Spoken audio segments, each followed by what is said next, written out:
Batch மாணவர்களுக்கு வணக்கம். So இப்போ நம்ம 8th ஸ்டாண்டர்டில் இயல் 6 தான் நம்ம பார்க்க போகிறோம். இந்த இயல் 6ல் எதை பற்றி எக்ஸ்பிளைன் பண்ணியிருக்காங்கன்னா, முக்கியமாக வணிகம் பற்றி இங்கே எக்ஸ்பிளைன் பண்ணியிருக்காங்க. ஸோ இந்த வணிகம் பற்றி கவிதை சம்மந்தமாக என்னென்ன இன்ஃபர்மேஷன் கொடுத்துருக்கான்னு பார்ப்போம். அதே போல் இதில் கவிதை பாட்டை விட உரைநடை பாட்டு ரொம்பவே முக்கியமானது.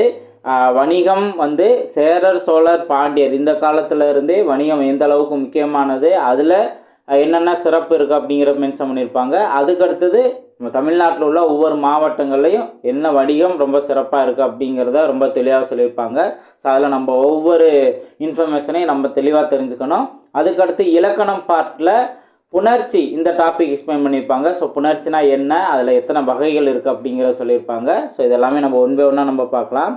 இப்போ ஃபஸ்ட்டு கவிதை பாட்டு. ஓகே, ஸோ இந்த கவிதை பாட்டு வளம் பெருக அப்படிங்கிற ஒரு ஹெட்டிங் இது எதுலேருந்து வந்திருக்குன்னா தகடூர் யாத்திரை பாடலில் இருந்து இங்கே மென்ஷன் பண்ணியிருக்காங்க. ஸோ இது நியூ சிலபஸில் இல்லை, ஆனால் நம்ம பாடல் வரியை போல் அந்த சொல்லும் பொருளும் நம்ம குயிக்காக நம்ம தெரிஞ்சுக்கலாம். வாரி அப்படின்னா வருவாய். ஓகே, ஸோ வாரி அப்படின்னா வருவாய். நம்ம வரி அப்படிங்கிறது கேள்விப்பட்டிருக்கோம். ஸோ அரசுக்கு செலுத்துறது இது வாரி. வாரி அப்படின்னா வருவாய். ஓகேங்களா. அடுத்து எஞ்சாமை அப்படின்னா குறைவின்றி. எஞ்சாமை அப்படின்னா குறைவின்றி. முட்டாது அப்படின்னா தட்டுப்பாடின்றி. ஓகே, ஸோ முட்டாது அப்படின்னா தட்டுப்பாடின்றி. ஒட்டாது அப்படின்னா வாட்டமின்றி. ஸோ ரெண்டுமே சிமிலராக வேர்ட்ஸ் வருது. ஸோ மீனிங் என்னன்னு பாருங்கள். முட்டாது அப்படின்னா தட்டுப்பாடின்றி, ஒட்டாது அப்படின்னா வாட்டமின்றி. நெக்ஸ்ட்டு வைகுக அப்படின்னா தங்குக. வைகுக அப்படின்னா தங்குக. ஓதை அப்படின்னா ஓசை. ஓதை அப்படின்னா ஓசை. வெறியி அப்படின்னா அஞ்சி. வெறியி அப்படின்னா அஞ்சி. அடுத்து யானர் அப்படின்னா புது வருவாய். நம்ம பாணர் அப்படிங்கிறது கேள்விப்பட்டிருக்கோம், இசைக்கிறவங்க போன இயல்புலேயே நம்ம தெரிஞ்சிருப்போம். இது யானர். யானர் அப்படிங்கிறது ஒரு ஆளுங்கிறது கிடையாது, புது வருவாய். அப்போது வாரி அப்படின்னா வருவாய் அப்படின்னு சொல்லியிருக்காங்க. ஃபஸ்ட்டு பாயிண்டில் வருவாய் அப்படின்னு மென்ஷன் பண்ணியிருக்காங்க. அதே இது யானர் அப்படின்னா புது வருவாய். ஓகே, புது வருவாய். ஸோ இது ரெண்டுமே நம்ம கண்டிப்பாக டிஃப்ரென்ஸோடு நல்லா தெளிவாக தெரிஞ்சு வச்சுக்கணும். ஓகேங்களா. அடுத்து நெக்ஸ்ட்டு என்ன மென்ஷன் பண்ணியிருக்காங்க, நெக்ஸ்ட்டு பார்த்தோம் அப்படின்னா இப்போ filling the choose the correct answer பார்ப்போம். தோட்டத்தில் தம்பி ஊன்றிய டேஸ் எல்லாம் முளைத்தன. ஆக்சுவலாக வித்துக்கள். வித்துக்கள் அப்படின்னா விதைகள். ஓகேங்களா. ஸோ ஆப்ஷன் இ தான் அதற்கான சரியானது. அடுத்து என் நண்பன் செய்த தொழிலில் அவனுக்கு டேஸ் பெருகிற்று. இப்போ நம்ம வாரி அப்படின்னா வருவாய் அப்படிங்கிற நம்ம பார்த்துருந்தோம்ல. ஓகே, ஸோ அப்போ வருவாய் பெருகிட்டுருதுங்கிறது தான் நம்ம வாரி அப்படின்னு மென்ஷன் பண்ணுறோம். நெக்ஸ்ட்டு அக்களத்து என்ற சொல்லை பிரித்து எழுத ஆ களத்து. ஓகே, ஸோ இது புதுசாக தோன்றும், அது பின்னாடி நீங்கள் பார்ப்பீங்க. ஓகே, ஆ களத்து. அடுத்தது கதிர் கூட்டல் ஈன. கதிரீன அப்படிங்கிறத அதற்கான சரியான ஆன்சர். ஓகேங்களா. ஸோ அடுத்தது நம்ம பார்ப்போம். அடுத்து கவிதை பாட்டில் மலைச்சோறு அப்படிங்கிறது மென்ஷன் பண்ணியிருக்காங்க. ஆக்சுவலாக மலையோட முக்கியத்துவம், மழை இல்லாத காலத்தில் இங்கே என்ன நடக்கும் அப்படிங்கிறதான் சொல்லியிருப்பாங்க. அது ஒரு பாடல் தான். ஒரு நாட்டின் வளத்திற்கு அடிப்படையாக விளங்குவது எதுன்னு கேட்டோம்னா மழை அப்படிங்கிறதான் ஒரு பேசிக்கான இன்ஃபர்மேஷன். அதுக்கடுத்தது இப்போ மழை வரலை அப்படின்னா மழை வேண்டி ஒரு சில பாடல்கள்லாம் பாடுவாங்க. அதை அப்படியே மலைச்சோறு வாங்குறது அப்படிங்கிறவங்க சொல்லுவாங்க. ஸோ அது சம்மந்தமான ஒரு பாட்டு தான் இங்கே கொடுத்துருக்காங்க. இது எங்கே இருந்து அப்படின்னு கேட்டிங்கன்னா வழிபாட்டின் போது பாடப்படும் பாடல் ஒன்று தான். ஓகேவா, ரைட். இப்போது இது நம்ம மெயினாக நம்ம தெரிஞ்சுக்கணும்னு அவசியம் இல்லை, ரொம்ப பெருசாக தான் இருக்குது, இருந்தாலும் ஈஸியாகவே நம்மளுக்கு புரியும். இதில் இந்த மலைச்சோறு நோன்பு அப்படிங்கிற சொல்லுவாங்க. பாருங்க, மழை பெய்யாமல் ஊரில் பஞ்சம் ஏற்படும் காலங்களில் சிற்றூர் மக்கள் ஒவ்வொரு வீடாக சென்று உப்பில்லா சோற்றை ஒரு பானையில் வாங்குவர். ஊர் பொது இடத்தில் வைத்து அச்சோற்றை அனைவரும் பகிர்ந்து உண்பர். கொடிய பஞ்சத்தை காட்டும் அடையாளமாக நிகழும் இதனை கண்டு வானம் மனம் இறங்கி மழை பெய்யும் என்பது மக்களின் நம்பிக்கை. இந்த நிகழ்வை என்னன்னு சொல்கிறோம், மலைச்சோறு நோன்பு அப்படிங்கிற சொல்லுவாங்க. ஓகே, மலைச்சோறு நோன்பு அப்படிங்கிறது. ஓகேவா. அடுத்தது இப்போ பழந்தமிழ் வழிபாட்டு மரபுகள் என்னும் நூலில் உள்ள கொங்கு நாட்டு மலைச்சோற்று வழிபாடு என்னும் கட்டுரையிலிருந்து இந்த பாடல் கொடுத்துருக்காங்க. ஓகேவா. ஸோ இதை பதிப்பித்தவர் யார், கௌரன். ஓகே, இதெல்லாம் நமக்கு தேவையில்லை. அடுத்தது பார்ப்போம். கனத்த மலை என்னும் சொல்லின் பொருள் பெருமலை. வாசல் எல்லாம் என்னும் சொல்லை பிரித்து எழுத கிடைப்பது வாசல் கூட்டல் எல்லாம். பெற்றெடுத்தோம் பெற்று கூட்டல் எடுத்தோம், இதுதான் வந்து கரெக்டானது. அடுத்து கால் கூட்டல் இறங்கி கால் இறங்கி, ஸோ இதுதான் வந்து கரெக்டானது.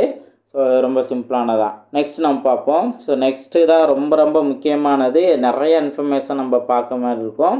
உரைநடை உலகம், இதில் கொங்கு நாட்டு வணிகம் அப்படிங்கிறத ரொம்பவே மெயினாக அதை பற்றி மென்ஷன் பண்ணியிருப்பாங்க. இப்போ கொங்கு நாடுங்கிறது எதெல்லாம் நம்ம கொங்கு நாடுன்னு சொல்லுவோம், அதில் என்னென்ன சிறப்பு இருக்குது அப்படிங்கிறது தான் இங்கே மென்ஷன் பண்ணியிருப்பாங்க. ஒன்பை வேணால் நம்ம பார்க்கலாம். ஸோ ஒவ்வொரு இன்ஃபர்மேஷனுமே ரொம்ப தெளிவாக பார்க்க வேண்டியது தான். ஃபஸ்ட்டு ஒரு பழமொழி இருக்குது, திரைக்கடல் ஓடியும் திரவியம் தேடு, இது ஒரு பழமொழி. ஓகே, ஸோ பழமொழியும் நம்ம தெளிவாக தெரிஞ்சு வச்சுக்கணும். அது வந்து இப்போ அதை நிரப்புக அப்படிங்கிற ஒரு கான்செப்ட்லேயும் வந்து கொடுக்கலாம், ஆர் மீனிங் என்ன அப்படிங்கிற மாதிரி கான்செப்ட்லேயும் கொடுப்பாங்க. ஸோ இது திரைக்கடல் ஓடியும் திரவியம் தேடு, அந்த மாதிரி நம்ம இந்த அளவுக்கு நம்ம உழைக்கணும் அப்படிங்கிறத இங்கே மென்ஷன் பண்ணியிருப்பாங்க. ஓகேவா, ரைட். இப்போ அடுத்த ஒவ்வொரு இன்ஃபர்மேஷன் பார்ப்போம். இந்த தொல்காப்பியம் சங்க இலக்கியங்களும் தமிழகத்தை சேர்ந்த, அதாவது தமிழகத்தை சேர சோழ பாண்டியர்களுக்கு உரித்தானதாக கூறுகின்றன. அப்போது தமிழகம் அப்படின்னாவே மெயினாக 3 மன்னர்கள் தான், மூவேந்தர்கள் தான் வந்து ஆண்டாங்க, சேர சோழ பாண்டியர் அப்படிங்கிறது தான். அதுவே தொல்காப்பியம் மென்ஷன் பண்ணியிருக்கு என்ன அப்படின்னா, வன்புகழ் மூவர் தன்பொழில் வரைப்பு. ஓகே, ஸோ வன்புகழ் மூவர், மூவர் அப்படின்னு வருது அப்படின்னாவே சேர சோழ பாண்டியர் அப்படிங்கிறத அர்த்தம். ஸோ தன்பொழில் வரைப்பு. ஸோ இந்த பாடல் வரி எங்கே இடம்பெற்றிருக்கு, தொல்காப்பியத்தில் இடம்பெற்றிருக்கு. ஸோ இதை நம்ம தெரிஞ்சுக்கணும். நெக்ஸ்ட்டு மூவேந்தரோட காலத்தை வந்துட்டு வரையறுத்து கூற முடியவில்லை, இந்த ஒரு இன்ஃபர்மேஷன் இருக்குது. ஏன்னா அந்த அளவுக்கு முன்ன இருந்தே பழங்காலத்தில் இருந்தே சேர சோழ பாண்டியர்கள்ங்கிறது நம்ம தமிழகத்தை ஆண்டிருக்காங்க.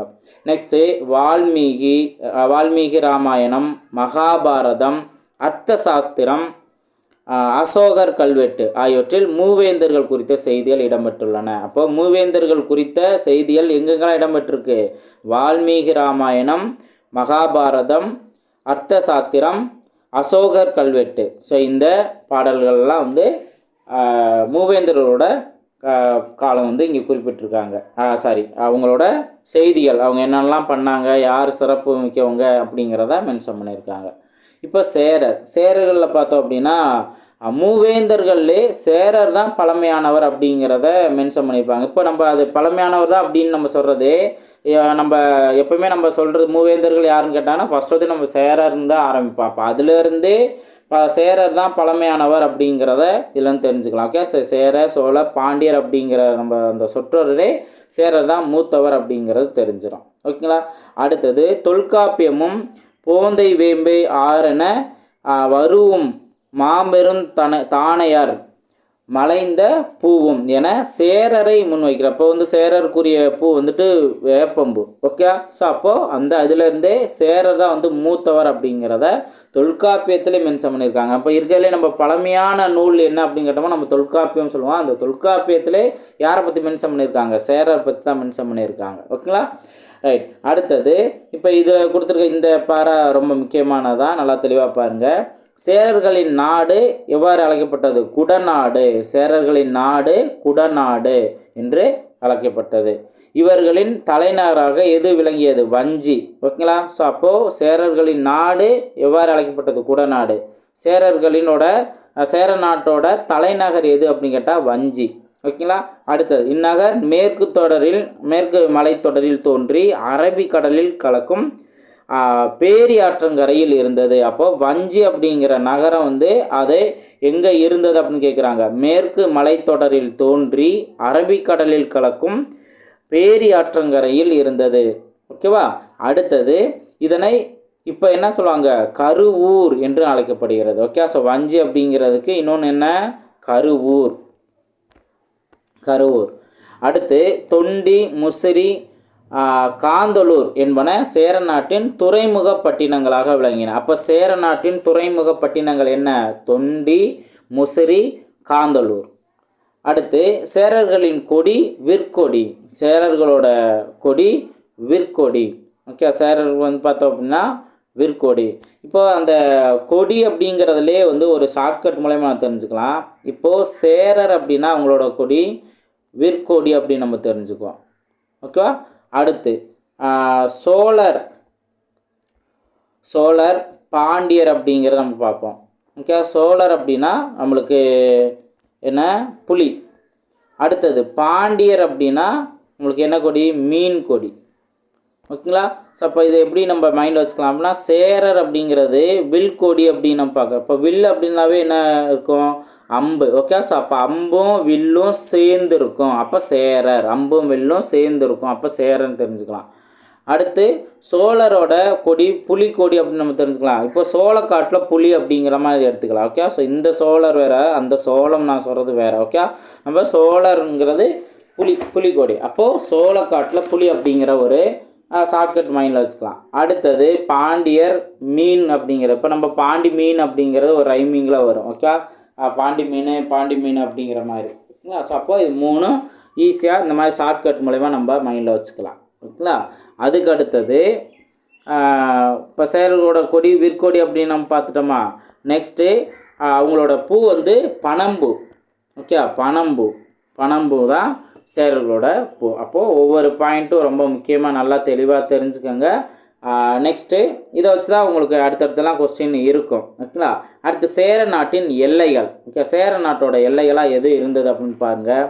பண்டைய சேர நாடு என்பது இன்றைய கேரள பகுதிகளும் தமிழ்நாட்டின் ஃபஸ்ட்டு கேரள பகுதிங்கிறது, அதுக்கடுத்து தமிழ்நாட்டில் ஒரு குறிப்பிட்ட பகுதி என்ன, தமிழ்நாட்டின் சேலம் கோவை மாவட்டங்களின் பகுதிகளும் இணைந்த பகுதியாக விளங்கியது.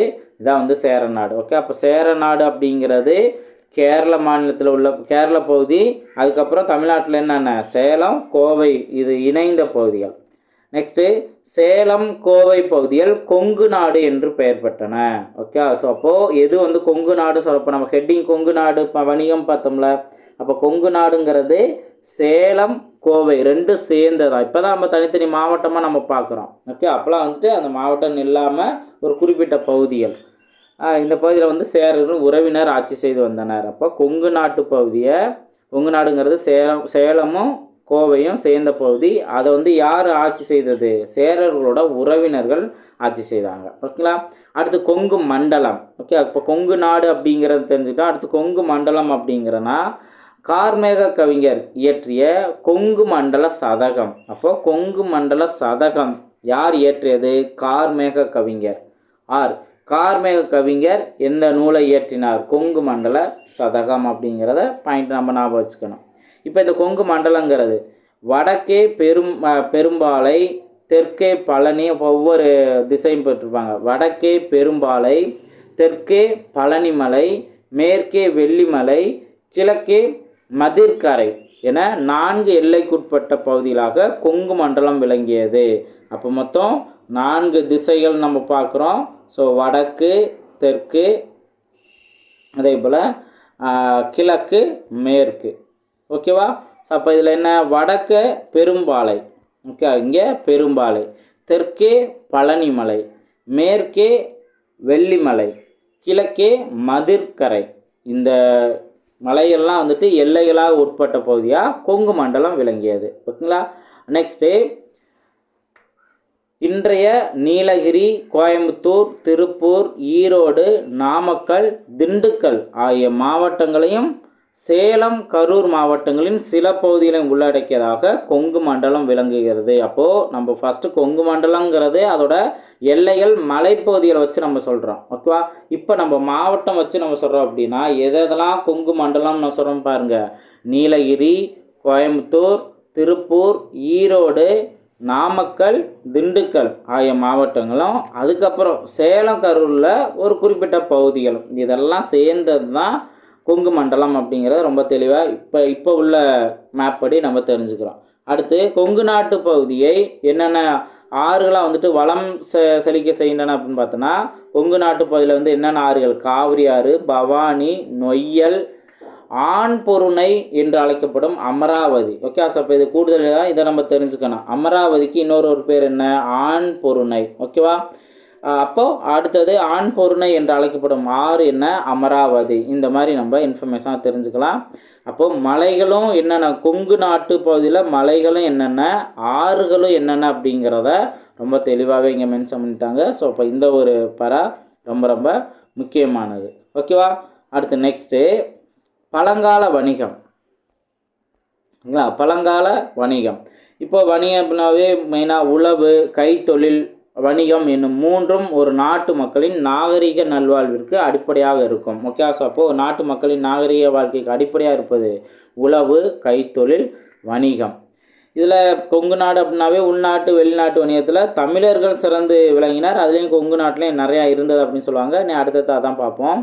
கடல் வணிகத்தில் சேர நாடு சிறப்புற்றிருந்தது. ஓகே, அப்போ சேர நாடு எந்த வணிகத்தில் சிறப்புற்றிருந்தது? கடல் வணிகத்தில். ஓகே, அடுத்தது அந்நாட்டின் இயற்கை அமைப்பை காரணமாக அமைந்தது. சேரர்களின் வலிமை மிகுந்த கப்பல் படை வைத்திருந்தனர். ஓகே, அப்போது சேரர்கள் வந்துட்டு மெயினாக இதை வலிமை மிகுந்த கப்பல் படை வச்சுருந்தாங்க. அந்த கப்பல் படை மூலயமா வந்துட்டு நிறைய வெற்றி பெற்றிருக்காங்க. அதில் செங்குட்டுவனின் கடற்போர் வெற்றியால் அவன் கடல் பிறக்கோட்டிய செங்குட்டுவன் அப்படிங்கிற பேரும் இருக்குது. செங்குட்டுவனுக்கு என்ன? கடல் பிறக்கோட்டிய செங்குட்டுவன் என்ற பேர் இருக்குது. அப்போது கப்பற்படையில் சிறந்து விளங்கியவர்கள் யார்? சேரர்கள். அதில் கப்பற்படை வச்சு வெற்றி பெற்றது செங்குட்டுவன் அப்படிங்கிறத தெரிஞ்சுக்கலாம்.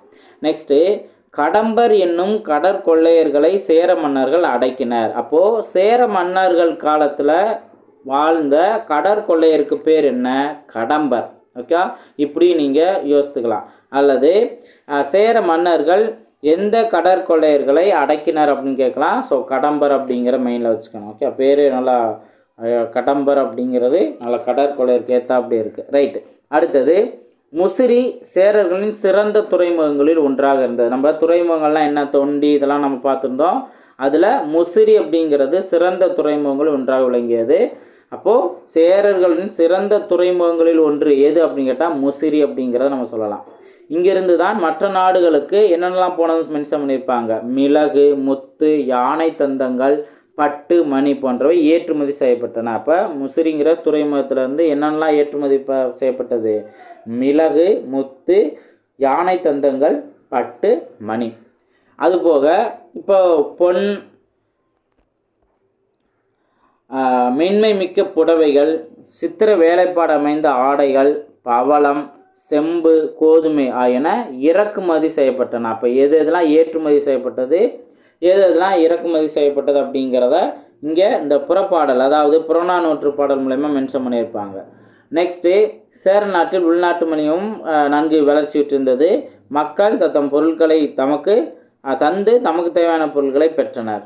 நெல்லே விலையை கணக்கிட அடிப்படையாக அமைந்தது. அப்போது சேர நாட்டில் வந்து எது அடிப்படையாக இருந்தது? இப்போ அந்த காலத்துலாம் பார்த்தோம்னா நெல்லுன்னு வச்சுதான். இப்போ ஒரு வேலை அப்படின்னு பார்த்தோம்னா குதிரையை வச்சு சொல்லுவாங்க. இது ஒரு மிஷின்லாம் பார்த்தோம்னா வந்து ஆரம்ப கட்டத்தில் இது எத்தனை குதிரைக்கு சமம் அப்படின்னு சொல்லிட்டு கம்பேர் பண்ணி, குதிரையோட கம்பேர் பண்ணி சொல்லுவாங்க. அதனால தான் இன்ன வரைக்குமே வந்து ஏதாவது மோட்ரு இந்த இதெல்லாம் நம்ம பார்க்குறோம் அப்படின்னா அது ஹார்ஸ் பவர், குதிரை திறன் என்ன அப்படிங்கிறதே அது அப்படியே வழக்காக வந்துருச்சு. ஓகே, ஸோ அதே போல தான் அங்கே வந்து விலையை நிர்ணயிக்கிறதுக்கு எது அடிப்படையாக இருந்தது? நெல் தான் அடிப்படையாக இருந்தது.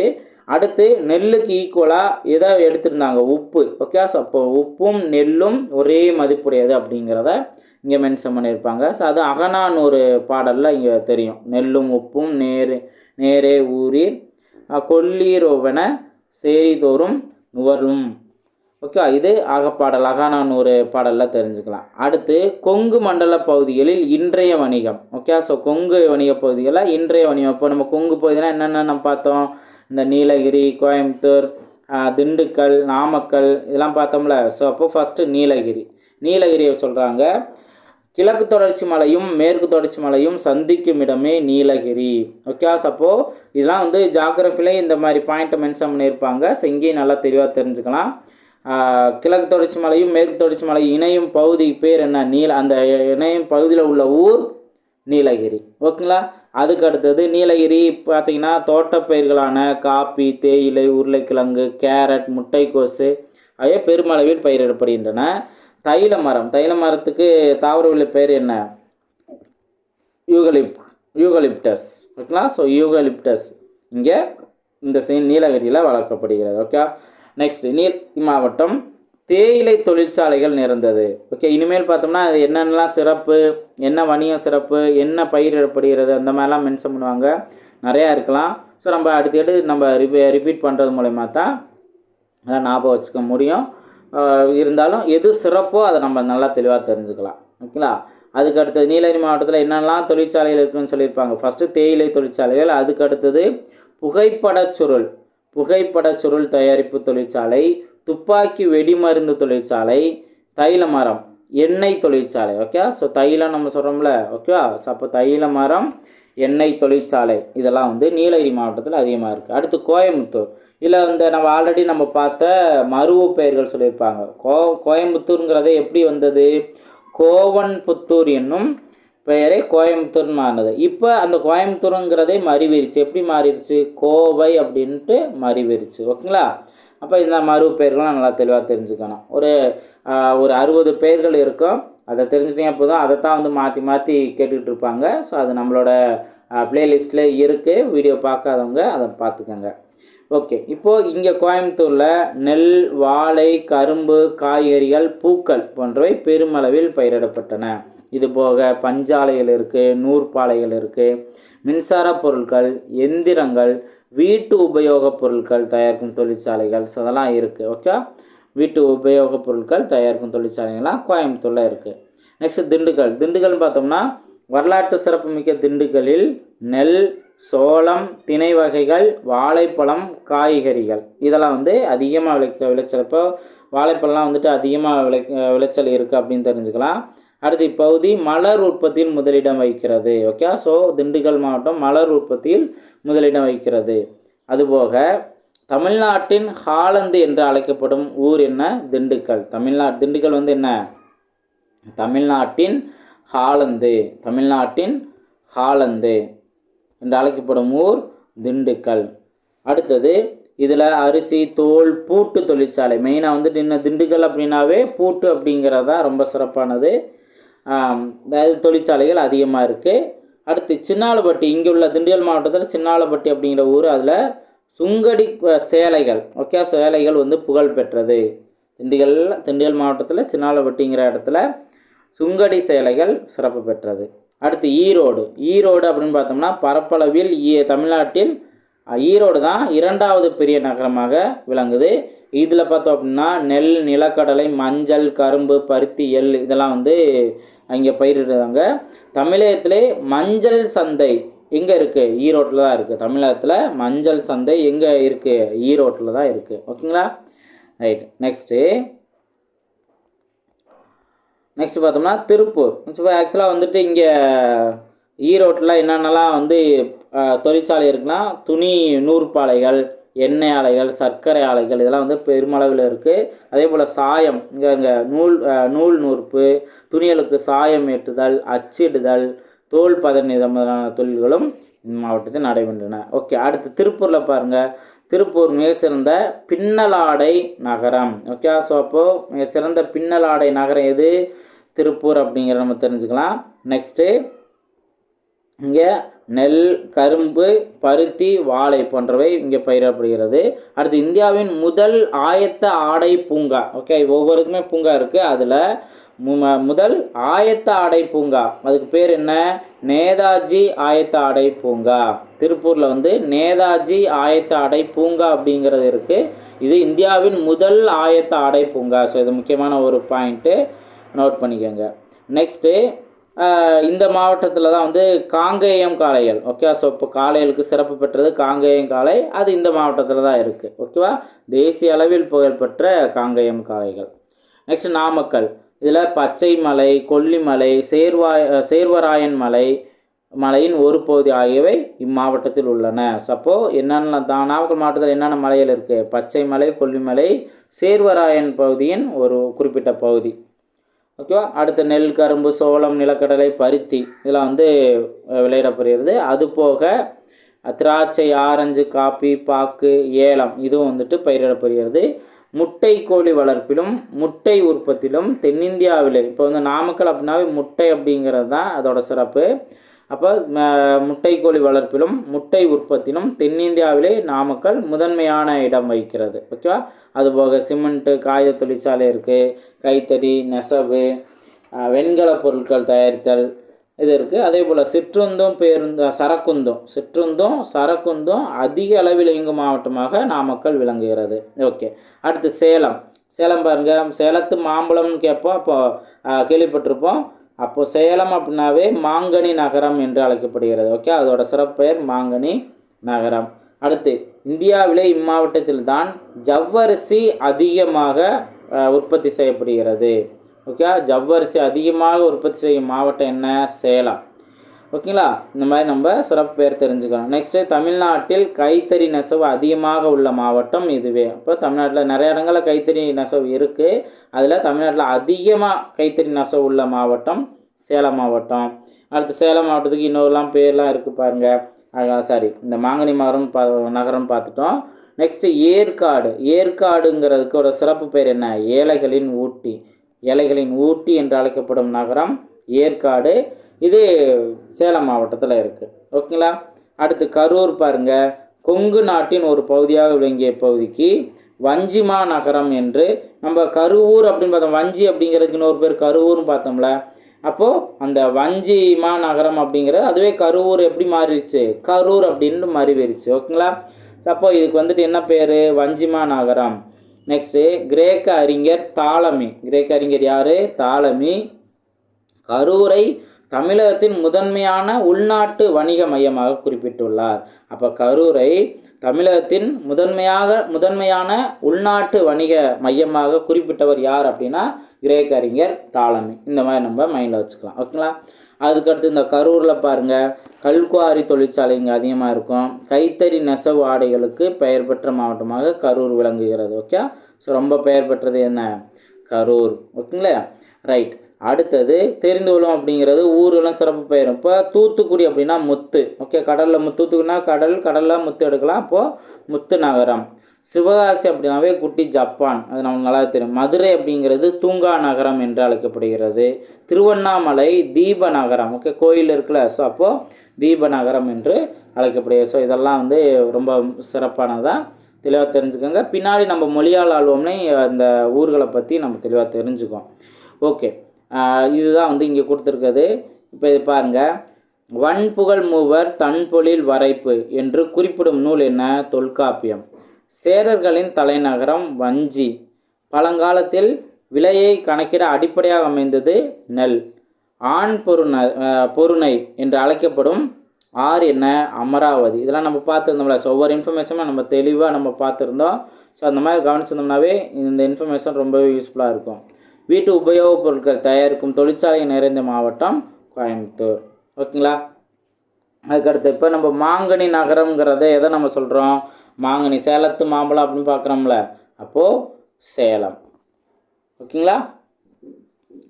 அடுத்து சுங்குடி சேலைகள் புகழ்பெற்ற ஊர். இந்த சுங்குடி சேலைகள் அப்படிங்கிறது நம்ம என்ன பார்த்துருக்கோம்? சின்னாலப்பட்டி, திண்டுக்கல் மாவட்டம் சின்னாலப்பட்டியில் உங்களுக்கு சுங்குடி சேலைகளுக்கு புகழ்பெற்ற ஊர் அப்படின்னு நம்ம பார்த்துருக்கோம். அடுத்து சேரர்களின் நாடு எவ்வாறு அழைக்கப்பட்டது? சேரர்களின் நாடு குடநாடு என்று அழைக்கப்பட்டது. ஓகே. அடுத்து பின்னலாடை நகரமாக விளங்குவது எது? திருப்பூர். ஓகேங்களா, திருப்பூர். இதெல்லாம் நம்ம பார்த்துருந்தது. ஓகேங்களா. நெக்ஸ்ட் நம்ம பார்ப்போம். நெக்ஸ்ட் பாருங்கள், விரிவான ஆக்சுவலாக இதில் என்ன அப்படின்னா நம்மளுக்கு வந்து உழவும் நெசவும் பழந்தமிழர்களின் வாழ்வோடு பின்னி பிணைந்தவை. இதை பற்றி நம்ம இது தெரிஞ்சுக்கிறோம். உழவு அப்படிங்கிறது மக்களின் பசியை போக்குகிறது. நெசவு அப்படிங்கிறது மக்களின் மானம் காக்கிறது. இப்போ நெசவு அப்படின்னா துணி, ட்ரெஸ்ஸு. ஓகே, ஸோ அப்போ ட்ரெஸ் இருந்தால் தான் உங்களுக்கு கரெக்டாக இருக்கும் அப்படிங்கிறது. அப்போது மானத்தை காக்கிறது அப்படின்னு சொல்லியிருப்பாங்க. நெசவு தொழிலாளர்கள் இரவு பகல் பேதமின்றி உழைக்கக்கூடியவர்கள் அப்படிங்கிற கான்செப்டை வச்சு உங்களுக்கு இங்கே ஒரு விரிவான ஒரு ஸ்டோரி இருக்கும். ஸோ ஸ்டோரி படிக்க இன்ட்ரெஸ்ட் உள்ளவங்க இதை நீங்கள் படித்து தெரிஞ்சுக்கலாம். ஓகேங்களா. நெக்ஸ்ட்டு இலக்கணம். இலக்கணம் பார்த்து நம்ம பார்ப்போம். இலக்கணம் பாருங்கள். இலக்கணத்தில் என்ன நம்ம பார்க்க போகிறோம் அப்படின்னா புணர்ச்சி. இலக்கணத்தில் நம்ம பார்க்கக்கூடிய டாபிக் புணர்ச்சி. இப்போது இதில் இது ரொம்ப பேசிக், நல்லா தெளிவாக தெரிஞ்சுக்கோங்க. 2 வார்த்தை தமிழ் அமுதம் ஆகிய இரு சொற்களையும் சேர்த்து சொல்லி பாருங்கள். அப்போ என்ன கிடைக்கும்? தமிழ் அமுதம், தமிழ் அமுதம் அப்படின்னு கிடைக்கும். அப்போ இதில் மாற்றம் வந்திருக்குல்ல, தமிழில் அந்த இல்லு லாஸ்ட்டில் இல்லுக்கான அடுத்து இந்த ஆ இதில் வந்துட்டு இல்லை. அப்போ இது 2 சேர்ந்துட்டு இல்லு குட்டலா லான்னு மாறிடுச்சு. ஓகே, இதுதான் நடந்திருக்கு. இப்போ இதை எப்படி விளக்கி சொல்லலாம் அப்படின்னா, இவற்றுள் முதலில் உள்ள சொல், இப்போ தமிழ் அப்படிங்கிறது முதலில் உள்ள சொல் தானே. இதுக்கு நிலைமொழி என்று பெயர். அதோட வந்து சேரக்கூடிய சொல்லு, இப்போ அமுதம்ங்கிறது தானே வந்து சேரக்கூடியது, இந்த வந்து சேரக்கூடிய சொல்ல வருமொழி அப்படின்னு நம்ம சொல்கிறோம். அப்போது எது நிலைமொழி எது வருமொழி அப்படிங்கிற வச்சு தான் இங்கே புணர்ச்சி விதின்னு சொல்லுவாங்க. ரைட். இப்போ இங்கே நிலைமொழியின் இறுதி எழுத்தும் வருமொழியின் முதல் எழுத்தும் இணைகின்ற இதுக்கு பேர் தான் புணர்ச்சி அப்படின்னு பேர். ஓகே. இப்போ நான் சொல்லியிருக்கேன்ல, இல்லுங்கிறது நிலைமொழி கடைசியில் இருக்கிறது, அப்போது இறுதி எழுத்து, அதுக்கு இன்னொன்று ஈற்று எழுத்து அப்படின்னு சொல்லலாம். இங்கே வருமொழி முதல் எழுத்து. ஓகே, இது ரெண்டும் சேர்ந்து எங்களுக்கு லா அப்படின்னு வந்திருக்கு. இதான் வந்து புணர்ச்சி. அப்போது நிலைமொழி ஈரும் வருமொழி முதலும் இணைவதே புணர்ச்சி எனப்படும். அப்போ புணர்ச்சினா என்ன அப்படிங்கிறத நம்ம தெளிவாகவே டெஃபனிஷன் மென்ஷன் பண்ணிட்டாங்க. இப்போ இந்த புணர்ச்சியில் எத்தனை வகை இருக்குது அப்படிங்கிற சொல்லியிருப்பாங்க பாருங்கள். புணர்ச்சி அப்படிங்கிற நிலைமொழியின் இறுதி எழுத்து உயிரெழுத்தாக இருந்தால் அது உயிரீற்று புணர்ச்சி. அப்போது நிலைமொழி எதிரெழுத்து. இப்போ வந்து சிலை கூட்டல் அழகு, இதில் நிலைமொழி. இப்போ நிலைமொழி அப்படின்னா சிலை அப்படிங்கிறதானே, இதில் அந்த சிலையில் ஐ அப்படிங்கிறப்ப லை அப்படிங்கிற எப்படி பிரிக்கலாம், இல்லு கூட்டல் ஐ அப்படின்னு நம்ம பிரிக்கலாம். அப்போ ஐ அப்படிங்கிற ஒரு உயிரெழுத்து தானே, இதுதான் வந்து உயிரீற்று புணர்ச்சி அப்படின்னு அர்த்தம். அதே போல் நிலைமொழியின் இறுதி எழுத்து மெய்யெழுத்தாக இருந்தால், இப்போ இங்கே மண் அப்படிங்கிறதான் நிலைமொழி. இதில் லாஸ்ட்டில் இந்த இன் அப்படிங்கிற ஒரு மெய்யெழுத்து தானே, அதான் சொல்லியிருக்காங்க. அப்போ மெய்யெழுத்தாக இருந்தால் அது மெய்யீற்று புணர்ச்சி. அந்த ஈற்று நிலைமொழி இறுதியில் ஈற்றில் என்ன எழுத்து இருக்குது, உயிரெழுத்து இருந்தால் உயிரீற்று புணர்ச்சி, மெய்யெழுத்து இருந்தால் மெய்யீற்று புணர்ச்சி. புரிஞ்சுங்களா?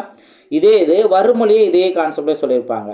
வருமொழி முதல் எழுத்து உயிரெழுத்தாக இருந்தால், நிலைமொழினா இறுதி எழுத்தை வச்சு சொல்லியிருப்பாங்க, வருமொழினா முதல் எழுத்தை வச்சு சொல்லியிருப்பாங்க. முதல் எழுத்து உயிரெழுத்தாக இருந்தால் அது உயிர் முதல் புணர்ச்சி. இப்போ இங்கே பாருங்கள், உண்டு அப்படின்னு இருக்குது, இதான் வருமொழி. இதில் உ அப்படிங்கிற உயிரெழுத்து தானே, அப்போ உயிரெழுத்து இருக்கனால இது உயிர் முதல் புணர்ச்சி. அடுத்து வருமொழியின் முதல் எழுத்து மெய்யெழுத்தாக இருந்தால், இப்போது பொன் கூட்டல் சிலை. ஓகேவா? இப்போ இந்த சி அப்படிங்கிறது பார்த்தோம் அப்படின்னா, சி அப்படின்னா இச்சு கூட்டல் இ, அதில் வந்து இச்சு அப்படிங்கிற மெய்யெழுத்து தானே, அப்போ மெய்யெழுத்தாக இருந்தால் அது மெய் முதல் புணர்ச்சி எனப்படும். இதான் வந்து உங்கள் அந்த 4 நிலைமொழி ஈற்றில் உயிரெழுத்து இருந்தால் உயிரிற்று புணர்ச்சி, மெய்யெழுத்து இருந்தால் மெய்யீற்று புணர்ச்சி. அதே இது வருமொழி முதல்ல உயிர் எழுத்து இருந்தால் உயிர் முதல் புணர்ச்சி, மெய்யெழுத்து இருந்தால் மெய் முதல் புணர்ச்சி. இதான் வந்து இங்கே 4 புணர்ச்சி சொல்லியிருப்பாங்க. இப்போ இதில் வந்து சாதாரணமாக நம்ம ஒரு எழுதுகிறோம் அப்படின்னா அங்கே இந்த 2 புணர்ச்சி தான் நடக்கும். என்ன அப்படின்னா இயல்பு புணர்ச்சி, விகார புணர்ச்சி. ஓகேங்களா? அப்போ நிலைமொழியிலும் வருமொழியிலும் எந்தவித மாற்றமும் இன்றி இணைவது இயல்பு புணர்ச்சி.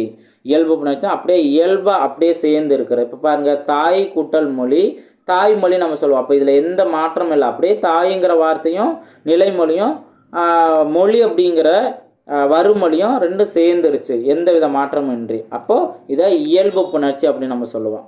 அடுத்து இப்போ இது இன்னொரு எக்ஸாம்பிள், உடல் கூட்டல் ஓம்பல், உடல் ஓம்பல் அப்படின்னு மென்ஷன் பண்ணியிருக்காங்க. இப்போ இதில் உயிர் எழுத்து ஆக்சுவலாக வந்துட்டு இல்லு கூட்டல் ஓ உயிர்மை எழுத்தாக மாறிடுச்சு, லோ அப்படிங்கிற உயிர்மை எழுத்தாக வந்துருச்சு. ஓகேங்களா? ஸோ அப்போ இந்த மாதிரி 2 சொற்கள் இணையும் போது நிலைமொழியிலோ வருமொழியிலோ அல்லது இரண்டிலேயுமோ மாற்றங்கள் நிகழ்ந்துச்சுன்னா அதை விகார புணர்ச்சி அப்படின்னு சொல்லலாம். ஓகேங்களா? விகார புணர்ச்சி அப்படின்னு நம்ம சொல்லலாம். ஓகேங்களா? இப்போது நம்ம விகார புணர்ச்சி அப்படிங்கிறதுல மொத்தம் 3 மாற்றம் ஏற்படும். அதுவே 3 வகையாக சொல்லிட்டாங்க. தோன்றல், திரிதல், கெடுதல் என்று 3 வகைப்படும். ஆக்சுவலாக இயல்பு புணர்ச்சி அப்படிங்கிறதுலாம் இப்போ 2 எக்ஸாம்பிள் நம்ம பார்க்குறோம். தாய் கூட்டல் மொழி, இதில் வந்து அப்படியே சேர்ந்து இருக்குது. அடுத்தது உடல் கூட்டல் ஓம்பல், இது உடல் ஓம்பல்னு வந்திருக்கு. இதில் சார் மாற்றம் வந்திருக்குல்ல அப்படின்னு நீங்கள் கேட்டிங்கன்னா, இதில் எந்த ஒரு புதிய எழுத்து தோன்றவோ வேறு எழுத்தாக தெரியவோ அப்படிலாம் மறைவோ இல்லை அப்படின்னு ஆயிடுச்சு. அப்போ இதுவும் நம்ம என்ன சொல்லலாம், இயல்பு புணர்ச்சிக்கு எடுத்துக்காட்டுங்கிறத நம்ம சொல்லலாம். இப்போ இங்கே இந்த விகார புணர்ச்சியில் தான் இந்த 3 மாற்றம் நடக்கும். எக்ஸ்ட்ரா ஏதாவது ஒரு வார்த்தை வந்திருக்கா அல்லது மாறி இருக்கா, இதெல்லாம் வச்சு சொல்லியிருப்பாங்க. இப்போ பாருங்கள், நிலைமொழியும் வருமொழியும் இணையும் போது புதிதாக ஓர் எழுத்து தோன்றுவது தோன்றல் விகாரம். ஓகே, விகாரம் அப்படின்னா புதுசாக ஒரு தோன்றது. இப்போ தமிழ் கூட்டல் தாய், இங்கே தமிழ் தாய் அப்படின்னு வரும். அப்போ இத்து அப்படிங்கிறது புதுசாக உருவாயிருக்கா, அப்போ இந்த வார்த்தைங்கிறது தோன்றல் விகாரம் இங்கே நடந்திருக்கு. அதே இது நிலைமொழியும் வருமொழியும் இணையும் போது ஒரு எழுத்து வேறு எழுத்தாக மாறுவது திரிதல் விகாரம். இப்போது வில் கூட்டல் கொடி, இப்போ இதில் இந்த இல் குண்டு இல் அப்படிங்கிறது இர்ரா மாறி இருக்குது. அப்போ இங்கே வந்துட்டு மாறி இருக்குது, திரிஞ்சிருக்கு. அதனால் இது வந்து என்ன சொல்கிறோம், திரிதல் விகாரம் அப்படின்னு மென்ஷன் பண்ணுறோம். ஓகேங்களா. அடுத்து நிலைமணி வறுமொழி இணையும் போது ஒரு எழுத்து மறைவது கெடுதல் விகாரம். இப்போ பாருங்கள், மனம் கூட்டல் மகிழ்ச்சி, மன மகிழ்ச்சி அப்படின்னு மாறுது. இதில் இந்த இம்மு மனத்தில் இருந்த அந்த இம்மு லாஸ்ட்டில் நிலைமொழியில் இருந்த இம்மு வந்து நீங்கிருச்சு, அப்போ கெட்டுருச்சு, கெடுதல் அப்படின்னு நம்ம சொல்கிறோம். அப்போது இது கெடுதல் விகாரம் எனப்படும். புரிஞ்சுங்களா. ஸோ அந்த எழுத்து எக்ஸாம்பிள் நல்லா தெளிவாக புரிஞ்சுக்க முடியும். அங்கே என்ன மாற்றம் நடந்திருக்கு அப்படிங்கிறத நம்ம தெரிஞ்சோம் அப்படின்னாவே அழகாக அந்த தோன்றல் திரிதல் கெடுதல் விகாரம் பற்றி தெளிவாக தெரிஞ்சுக்கலாம். ஓகேங்களா. ரைட். ஸோ இரண்டு சொற்கள் இணையும் போது ஒன்றுக்கு மேற்பட்ட விகாரங்கள் நிகழ்வதும் உண்டு. இப்போ நம்ம மூன்று தோன்றல் திரிதல் கெடுதல்னு பார்த்தோம்ல, ஒரு மாற்றம் வந்து ஒன்று மட்டும் தான் நடக்கும் அப்படிங்க கிடையாது, 2-3 நடக்கலாம். இப்போ நாடகம் கூட்டல் கலை, நாடக கலை. இப்போ இதில் என்ன நடந்திருக்கு, அந்த இம் அப்படிங்கிறது கெட்டுருச்சு, அப்போது இங்கே கெடுதல் விகாரம். எக்ஸ்ட்ரா இக்கு அப்படின்னு தோன்றிருக்கு, அப்போ தோன்றல் விகாரம்ங்கிறது இங்கே 2 விகாரம் நடைபெற்றிருக்கு. அதான் இங்கே சொல்லியிருக்காங்க. ஓகேங்களா. ரைட். அடுத்தது இப்போ இதில் நம்ம கொஸ்டின் பார்க்கலாம். விகார புணர்ச்சி டேஸ் வகைப்படும். விகார புணர்ச்சி 3 வகைப்படும், தோன்றல் திரிதல் கெடுதல். பாலாடை இச்சொல்லுக்குரிய புணர்ச்சி என்ன, இயல்பு புணர்ச்சி தான். ஓகே. பால் கூட்டல் ஆடை, அப்போது இங்கே மெய்யெழுத்து அதுக்கப்புறம் உயிரெழுத்து, அப்போது உடல் மேல் உயிர் வந்து ஒன்றுவது இயல்பே அப்படிங்கிற, அப்போ இயல்பு புணர்ச்சி அப்படிங்கிறத நம்ம இதுலேருந்தே நம்ம நோட் பண்ணிடலாம். பொறுத்துக்க பாருங்கள். மட்பாண்டம், மட்பாண்டங்கிறது ஆக்சுவலாக மண்பாண்டம் அப்படி தானே இருக்கும். அப்போ இன் அப்படிங்கிறது இட்டா திரிஞ்சிருச்சுல, அப்போ திரிதல் விகாரம். மரவேர், இதை வந்து நம்ம மரம் கூட்டல் வேர்னு சொல்லுவோம்ல, அப்போ இங்கே இந்த மரம் அதில் இம்மு வந்து கெட்டுருச்சு, அப்போ கெடுதல் விகாரம். மணிமுடி, இது வந்து எந்த வித மாற்றமும் இல்லை, மணி கூட்டல் முடி அப்படி தான் இருக்கும், அப்போ இயல்பு புணர்ச்சி நம்ம எடுத்துக்கலாம். கடை தெரு, கடை கூட்டல் தெருன்னு இருக்கும், இல்லை அந்த இத்து வந்து புதுசாக தோன்றிருக்கு, அப்போ தோன்றல் விகாரம். இதுதான் பொறுத்துகளை நம்ம தெரிஞ்சுக்கிறது. ஓகேங்களா. ஸோ அப்போது நம்ம மொழியால் ஆள்வோம் இதில் நம்மளுக்கு நியூ சிலபஸ்க்கு ஏற்றாப்படி என்னென்ன இன்ஃபர்மேஷன் இருக்கோ அதை நம்ம பார்க்கலாம். இப்போ ஃபஸ்ட்டு பார்த்தீங்கன்னா மரபு தொடர்கள், மரபு தொடர்கள் நம்ம பார்க்கலாம். நம் பேச்சிலும் எழுத்திலும் சில மரபு தொடர்களை பயன்படுத்துவோம். எதுக்காக மரபு தொடர்கள் பயன்படுது, அத்தொடர்கள் நம்முடைய கருத்துக்களுக்கு வலு சேர்க்கின்றன, அந்த மாதிரி ஒரு கான்செப்டில். ஓகேங்களா. சில மரபு தொடர்களுக்கு நேரடி பொருள் கொள்ளாமல் அவற்றின் உட்பொருளை அறிந்து பயன்படுத்த வேண்டும். ஸோ இதுதான் இங்கே ரொம்ப முக்கியமானது. மரபு சொல் இருந்துச்சுன்னா அதோட மீனிங் என்ன, அதோட உட்பொருள் என்ன அப்படிங்கிறத நம்ம தெளிவாக தெரிஞ்சுக்கணும். அதான் வந்து கொஸ்டினாக கேட்பாங்க.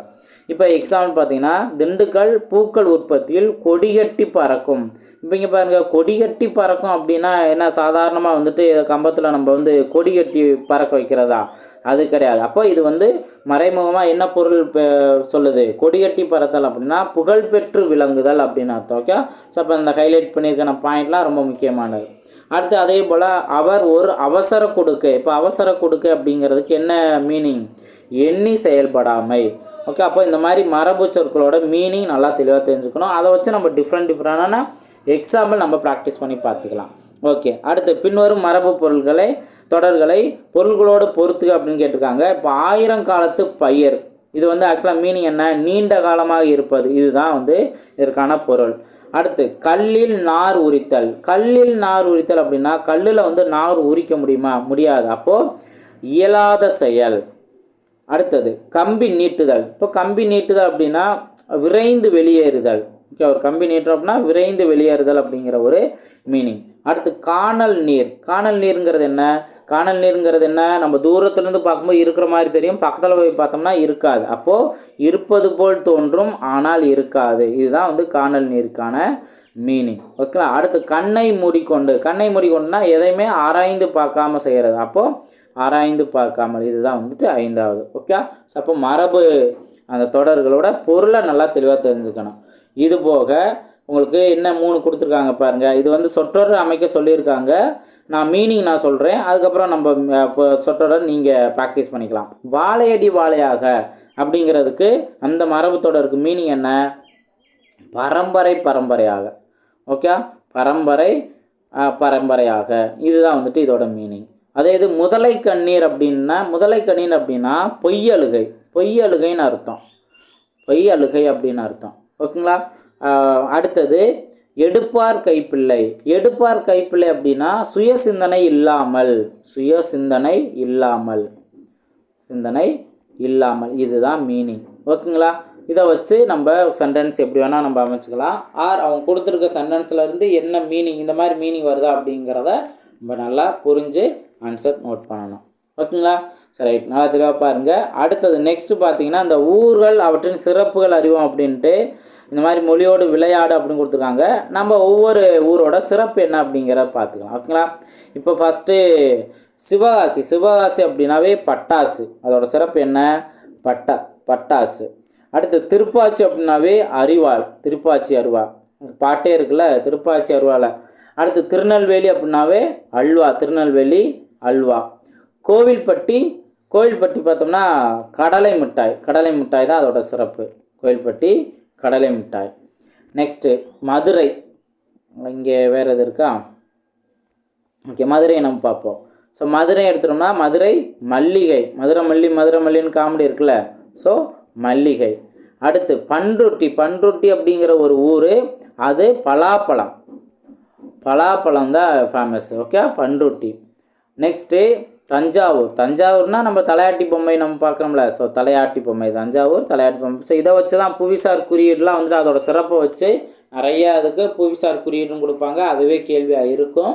ஸோ நல்லா தெளிவாக தெரிஞ்சு வச்சுக்கணும். அடுத்து மணப்பாறை அப்படின்னா மணப்பாறை முறுக்கு தான் அதுக்கு ஃபேமஸ் ஆனது. ஓகேங்களா? அடுத்தது காஞ்சிபுரம் நம்மளுக்கு தெரியும், காஞ்சிபுரம் பட்டு. சேலத்து மாம்பழம் அப்படின்னு சொல்லுவோம். ஸோ சேலம் அப்படின்னாவே மாம்பழம். நெக்ஸ்ட்டு பழனி பஞ்சாமிர்தம். ஓகேங்களா? அடுத்து நெக்ஸ்ட்டு தூத்துக்குடி அப்படின்னாவே கடல் பகுதி அப்படின்னால தூத்துக்குடி உப்பு. ஸ்ரீவில்லிபுத்தூர் பால்கோவா. ஓகே, ஸ்ரீவில்லிபுத்தூர் ஃபேமஸ் என்ன அப்படின்னா பால்கோவா. ஓகேங்களா? திண்டுக்கல் பூட்டு. ஓகேவா? ஸோ இதுதான் இங்கே ஒவ்வொரு ஊரோட சிறப்புகள்.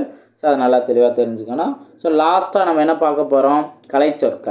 கலைச்சொல் அறிவோம் அப்படிங்கிறதுல பாருங்கள். நூல் அப்படின்னா த்ரெட்டு. ஓகே, நூல் அப்படின்னா இங்கிலீஷு த்ரெட்டு. தறி அப்படின்னா லூம். வித்தியாசமாக இருக்கிறதெல்லாம் நல்லா நோட் பண்ணிக்கணும். ஒரு தடவைக்கு 2 தடவை நல்லா சொல்லி பார்த்துக்கணும். பால் பண்ணை அப்படின்னா டைரி ஃபார்ம்.